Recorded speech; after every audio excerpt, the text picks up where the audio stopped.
Welcome back, everyone.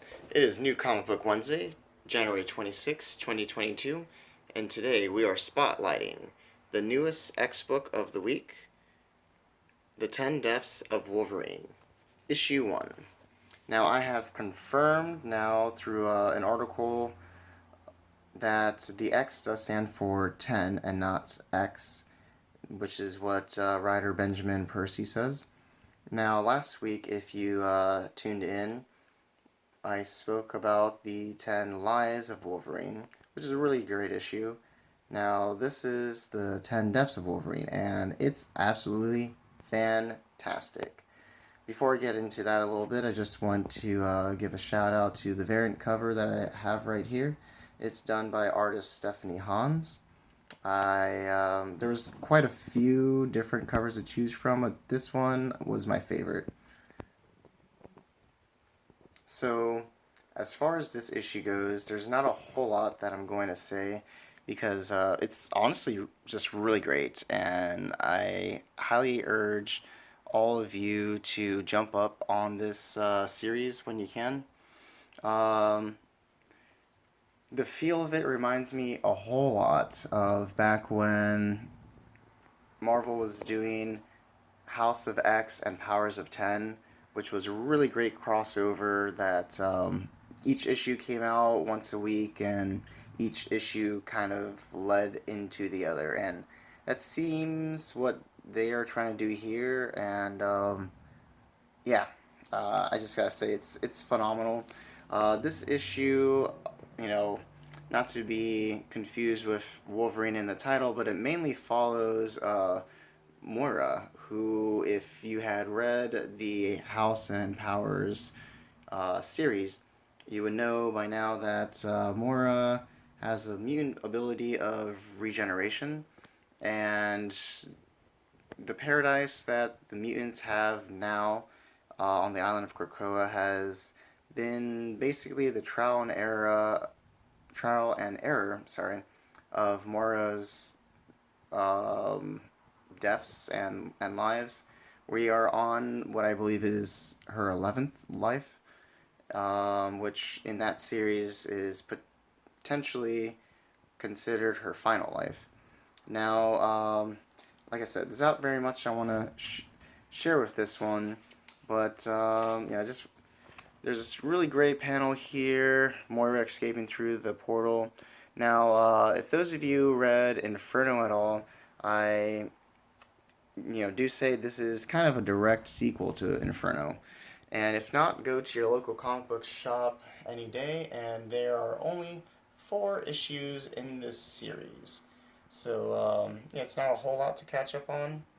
And these do review the backstory pretty well. So, at this point, Moira has now lost her mutant ability. Mystique was able to convince, or not even convince, I guess she went behind the secret council and had her partner Destiny resurrected. And together they captured Moira, cut off her arm, which had a tracer on her, and shot her with a ray that allegedly strips mutants of their abilities and turns them human. So Moira's on the run now, and the reasoning for this is Mystique wants to kill her. That way, they can ensure the safety of this reality. The thing about Moira's ability is every time she dies, the universe resets basically. And she dies, she's reborn, retains all her memory, and everything happens in real time. So she eventually grows older and then proceeds to play life slightly differently depending on how she remembers the previous life was.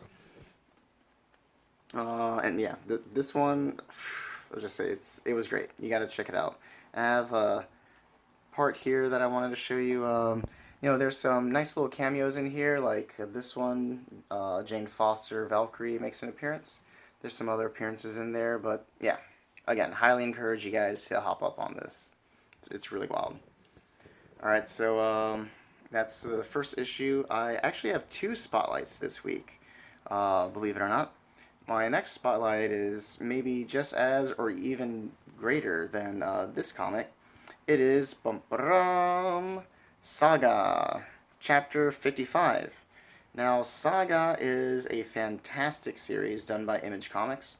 It has been out of print since 2018. I believe sometime in June was when Chapter 54 came out, and that was the end of that arc. They had a bit of a hiatus, and there was the pandemic, and now they're starting a whole new chapter, um, a whole new arc with 55 here.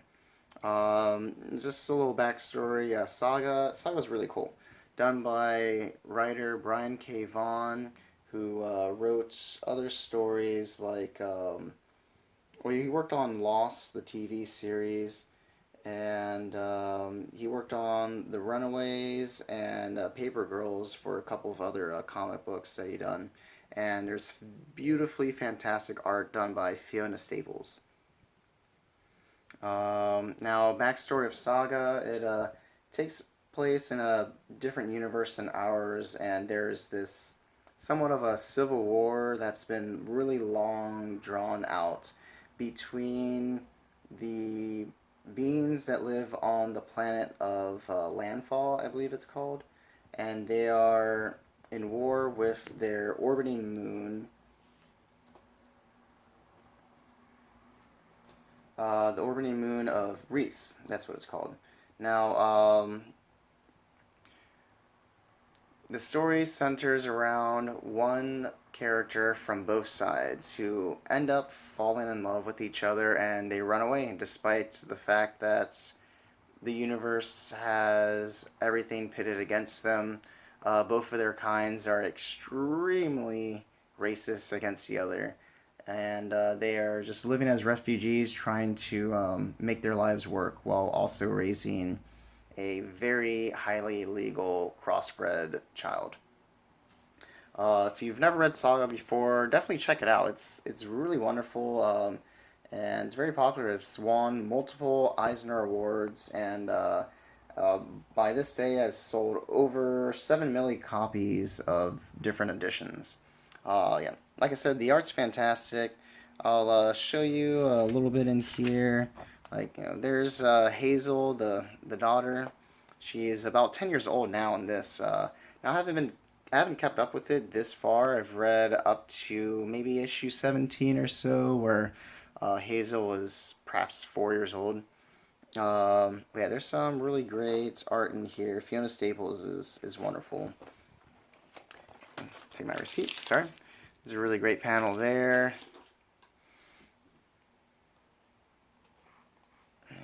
And show you one more here before I move on, which, yeah. Yep. Yeah, definitely check it out. The whole world is great, and the world building they do is really awesome. Not too much at once, and you just slowly discover the world as each chapter goes.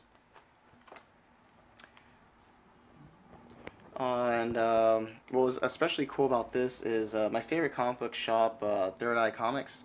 They did a midnight release party this past morning, which I unfortunately wasn't able to attend, but my partner Jager, shout out, was able to go and pick me up my comics this week, and the there's some special gifts going with the purchase of this issue.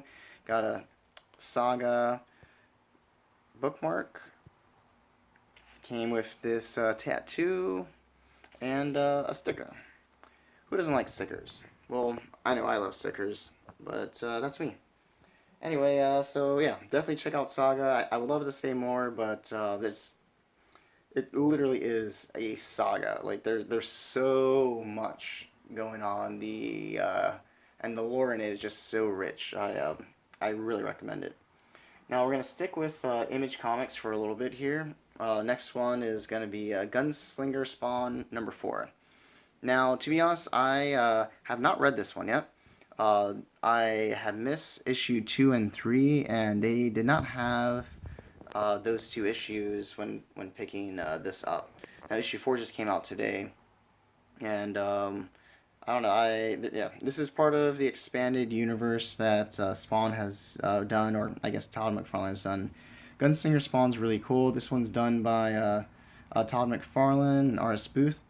Um, Basically, he's like a cowboy Spawn. It's really cool. The first issue takes place in two different time periods. There is Gunslinger's actual time period in the Old West, and then it takes place in modern day. And I'm really curious to see how they're going to play out with it, but he's just a badass character. Really cool. And I was about to like read ahead of this and explain this a little more, even though I didn't read the other issues, but yeah, you got the Violator there on the cover, and then as soon as I open it up, there's the Clown, and yeah, I really want to read what was coming up before this because the Clown and the Violator is just such a staple Spawn character. You know, he's a favorite for sure. Next issue of the week is also by Image Comics. It is Two Moons #9. Now this is a variant cover over here, cover B, I believe. This one's done by Riley Rosmo. First off, just check that out. Admire it a little bit.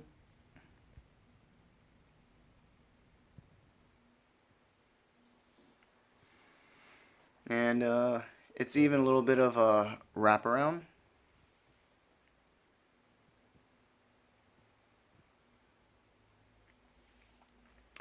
Well, yeah, Two Moons is really cool. I have only read the first arc so far, which is currently in a trade right now. And yeah, Volume 1 I have right here, The Iron Noose. It's a pretty neat story. I always love any kind of indigenous people's stories, and this takes place during the Civil War, and it centers a former Pawnee named Vigil who was raised by the white man, and he is fighting on the Union side, in this war. But of course, he's not getting the respect that one would during the Civil War. Um, and in time, he becomes, more in touch with his Pawnee abilities, I guess, or culture, where he is chosen from the Great Spirit to be able to seek these demons that are on the land. And it's a really cool because we all know the history behind the Civil War. And what's neat about this is essentially the war in this reality is created because there are these demons that are posing as humans, both on the Union and the Confederacy. And the more anger and violence, that comes out of this war, the stronger these demons come, and the more are like manifest in our world. So Virgil, or Two Moons, is one of the few people who can actually identify these demons by sight, and it's his job to bring them down.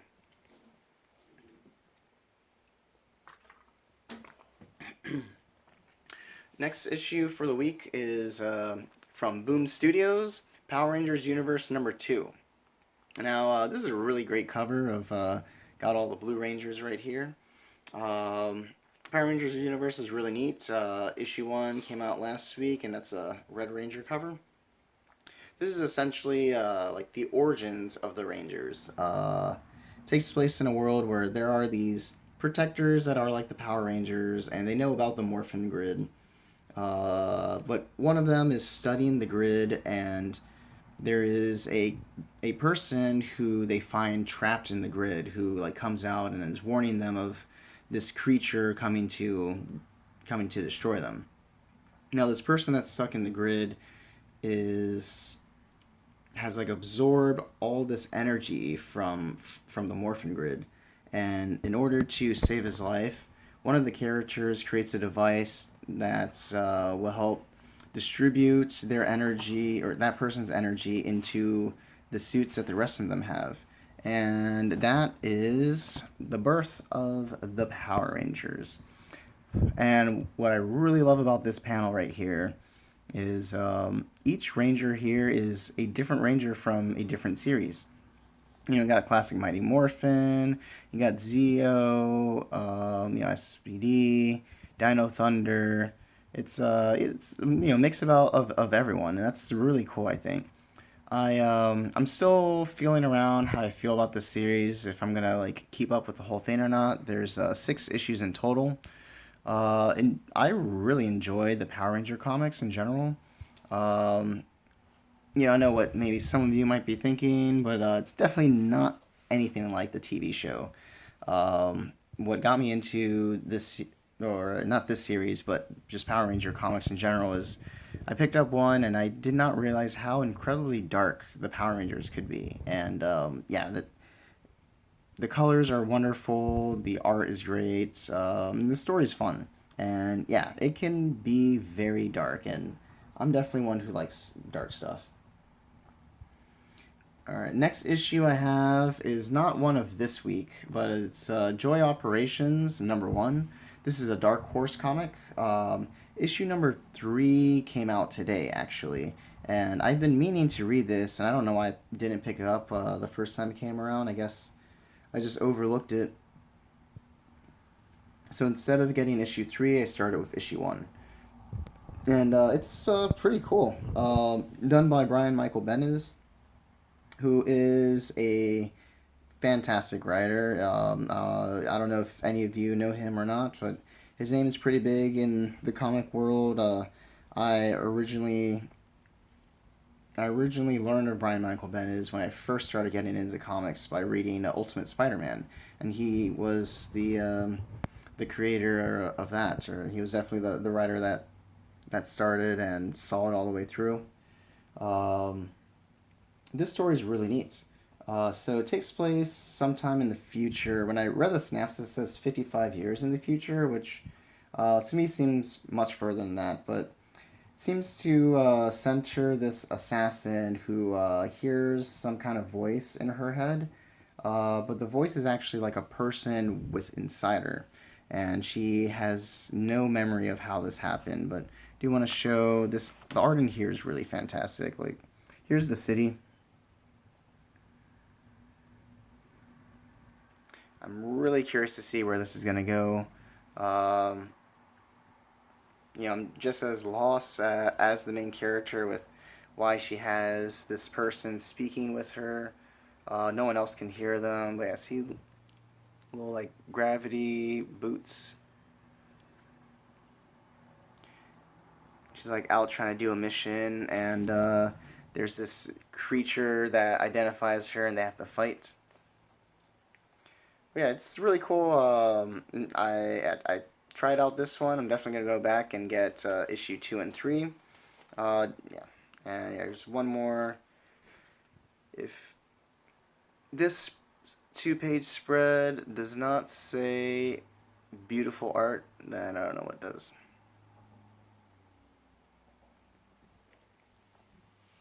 Yeah, check it out. Like I said, can't go wrong with Brian Michael Bendis at all, and it's Dark Horse. Yeah, they're standing strong. Now, getting close to the end of my haul this week, there was a few issues of some other things I really wanted to get, but apparently they didn't have them. There's one brand new series about to start called Duel, which there were so many pre-orders that they were completely sold out before they were even on the shelves for opening day. Alright, so here is Task Force Z, issue 4 from DC Comics. Now, this is a variant cover.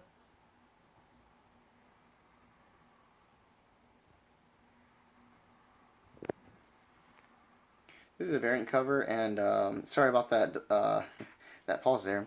I'm not really sure who this character is, but it's really cool and has a nice like card stock.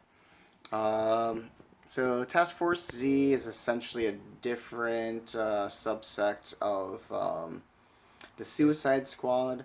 They're something like I'm sure everyone is familiar with Suicide Squad, and they're DC's version of the Thunderbolts, which ironically I have my whole section of Thunderbolts right here.